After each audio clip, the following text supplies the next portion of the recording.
So today we did some more single leg X sort of work, or defending responses against single leg X defenses.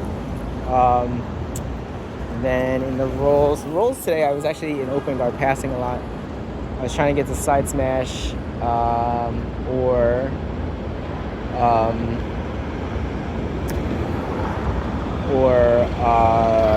long step pass.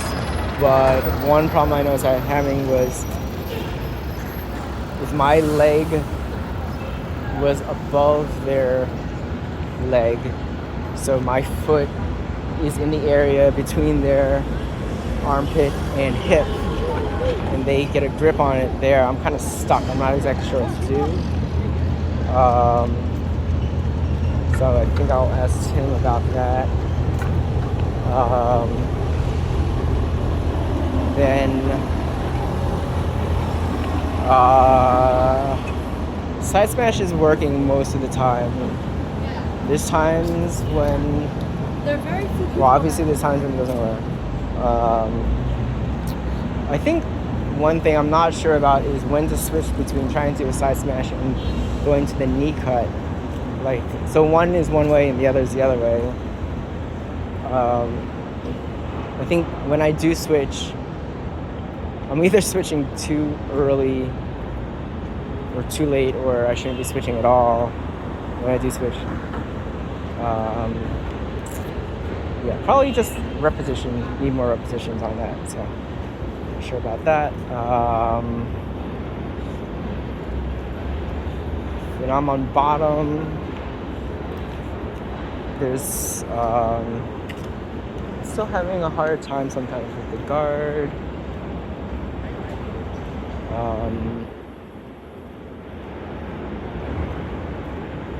Primarily because I'm trying to like get 1 foot position, and while I'm doing that, they're just passing it on the other side.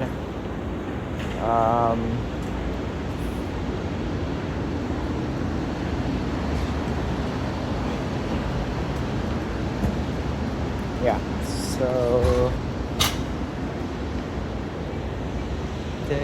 so I noticed one thing is when I roll with Leo, when I get him in side control, he's able to get me like half guard and then full guard like really easily. Not exactly sure why. It doesn't even feel like he's trying. He's just like leaning back or something and capturing my leg, and then immediately going from half guard to close guard. Probably because I need to block the hip. That's probably what I need to do. Alright. Note for next time. Block his hip.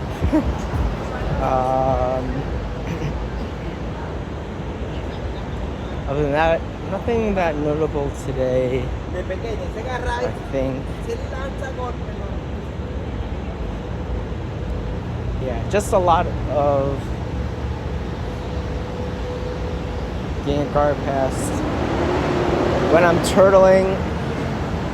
turning less. When I do, I'm still not really able to get into like what I worked on with Tim. But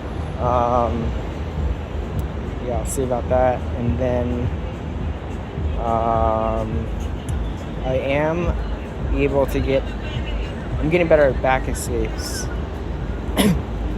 But I'm going directly from back escapes into mount.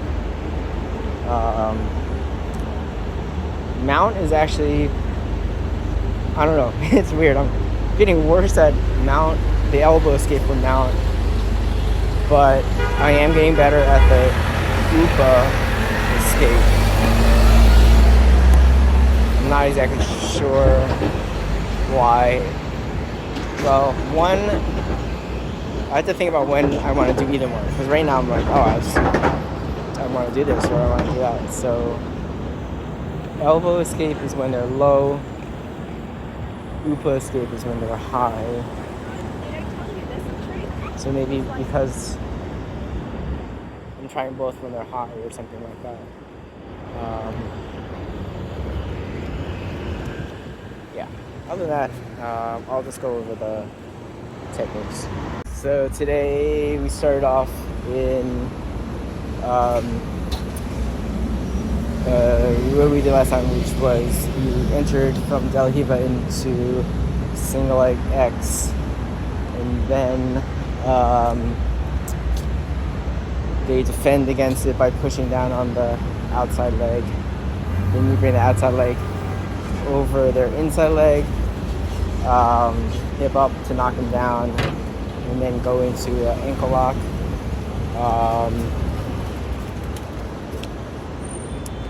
So we did the ankle lock, and then we did what if they push off the ankle lock. So now you're in 50-50, getting up from that point.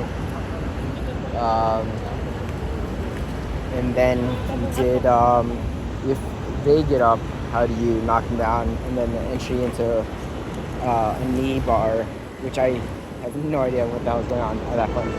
So anyway, so ankle lock. You're in De La Riva, they push down on your hook. You switch to single leg X. They push down on the outside leg, or they push your outside leg across. So you bring it on top of the single leg X leg. So your knee, the inside of your knee is on top of their hamstring, not on top of their quad, and then you hip up and knock them over from there. So you knock them over. At a point you change. You have their wrist. You have their wrist. At some point in that exchange, you have the wrist. Then your bottom leg pushes against his outer thigh. Your top leg pushes against his inner thigh, so he can't come up on you. Your outside arm scoops his ankle, so his leg is through your armpit. Your wrist bone is on his Achilles, and then his toes are against the back of your armpit. So once you do that, and then your hand is inside of his leg, then you cover your hand with the other hand, and lean back.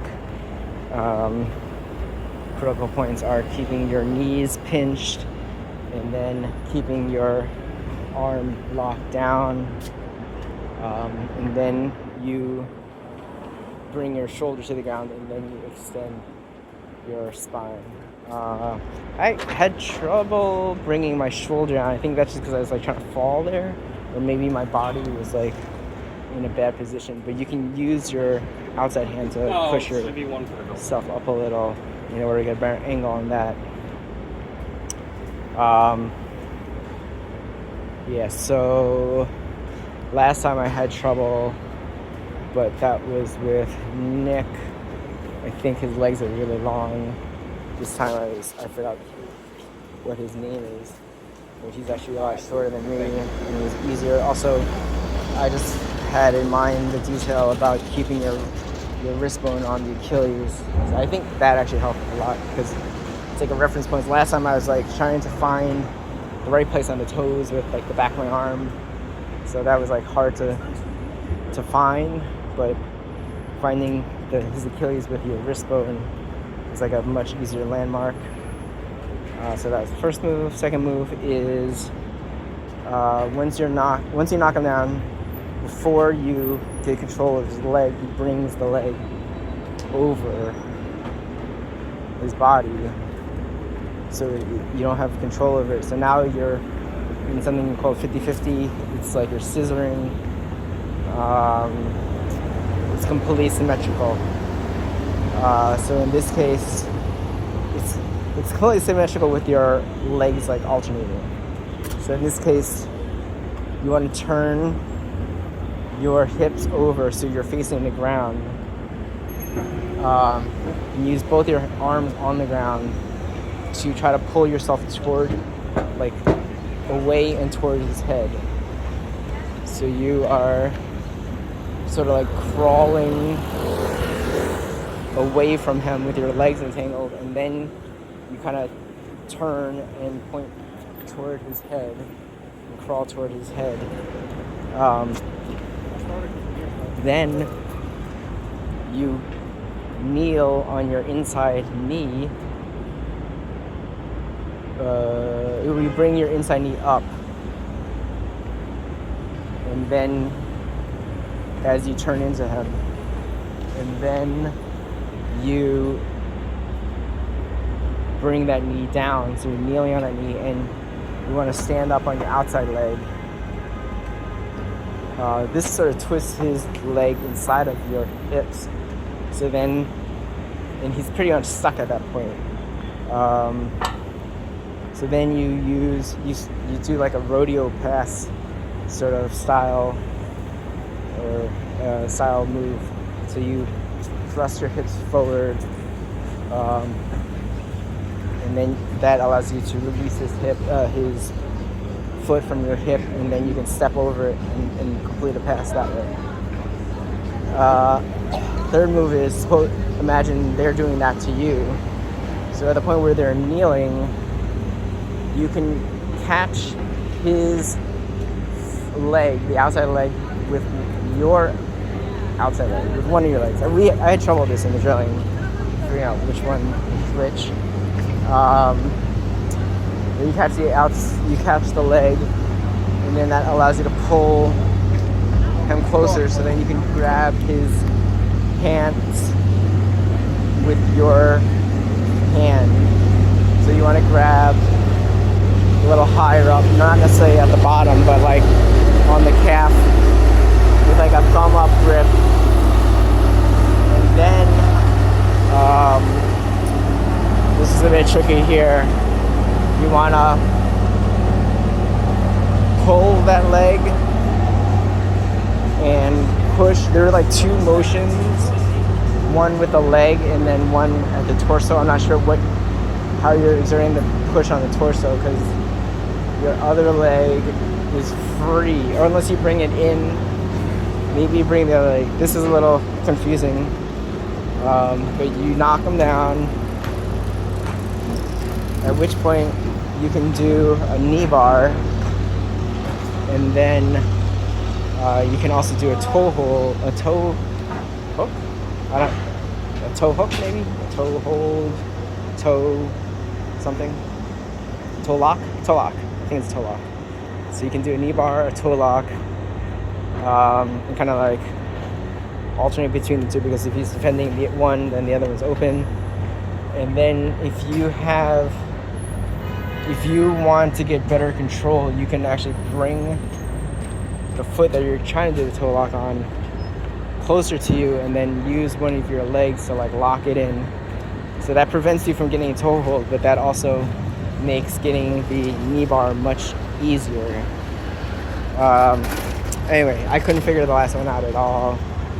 I think just figuring out how to knock them down from that position is probably all I'm going to get at this point. Also, I don't think knee bars are legal for me either. I think it's at brown belt that it becomes legal anyway. That was the doctor. So, that was that.